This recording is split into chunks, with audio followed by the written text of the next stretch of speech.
LČV prezidento ir technomagnato ginčio priežastimi tapo Donaldo Trumpo vykdoma muitų tarifų didinimo politika. Šie muitai kenkia Amerikos technokratams gamintojams, kurių interesus ir atstovauja Elonas Muskas. Palaukite.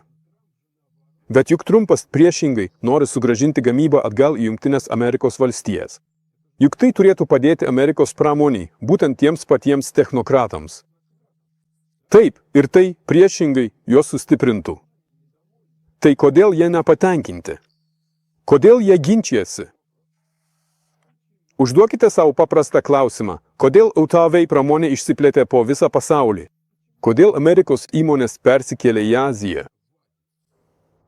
Todėl, kad taip yra naudingiau. Mažesnės išlaidos, mažiau sąnaudų.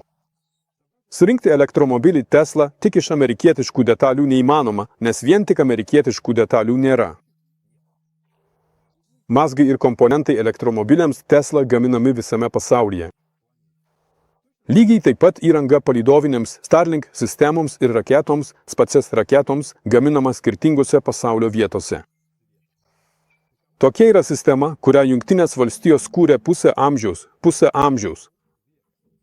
Amerikiečių gamybos perkėlimas į kitas valstybės prasidėjo nuo 1970 metų. Šios sistemos greitai nepakeisi. Reikia dešimtmečių, kad būtų atkurta prarasta gamyba Jungtinių Amerikos valstijų viduje ir vienos Trumpo prezidentavimo kadencijos tam tikrai neužteks.